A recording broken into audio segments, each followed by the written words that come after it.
How did you build your wealth and reputation? I earned Elisha's trust over years of faithful service. I was his representative, his spokesman, his advance man in every room he couldn't be in personally. When the Shunammite woman needed access to the prophet, she came through me first. And that kind of proximity to power carries its own currency if you understand how to steward it. So, what's your name for the people who don't know you? I am Gehazi, servant and personal assistant to Elisha the prophet of God. I watch blind eyes open, dead boys breathe again, and poisoned stew become safe to eat, all through my master's hands. I had a front row seat to the supernatural every single day, and I still managed to throw it all away for silver I didn't need. What industry were you operating in? Prophetic ministry and kingdom administration. I managed Elisha's affairs, relayed his instructions, and represented his office to generals, kings, and ordinary people who needed miracles. I was essentially the chief of staff to the most supernaturally active man in Israel. And that position came with more access than most people in my generation ever dreamed of. Is this the silver and garments you took from Naaman? 2 talents of silver and 2 changes of garments. I lied to get them, I lied to hide them, and I buried them in my house thinking nobody would ever know.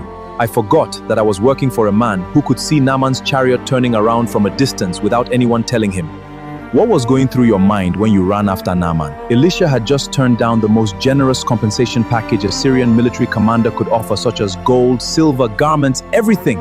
And I watched my master let it walk away, and something in me snapped. I told myself Naaman could afford it, that it wasn't really stealing, that God wouldn't mind. And every one of those thoughts was a lie I was selling myself to justify what I already knew was wrong. What was the moment when everything fell apart?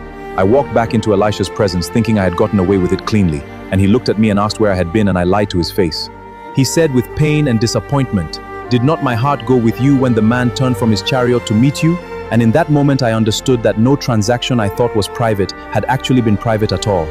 And the leprosy of Naaman came upon me white as snow before I could say another word. So, what's the greatest lesson your story teaches about money and proximity to power? Proximity to anointing is not the same as having anointing. I was close enough to miracles to touch them every day, but I never let them transform my character from the inside.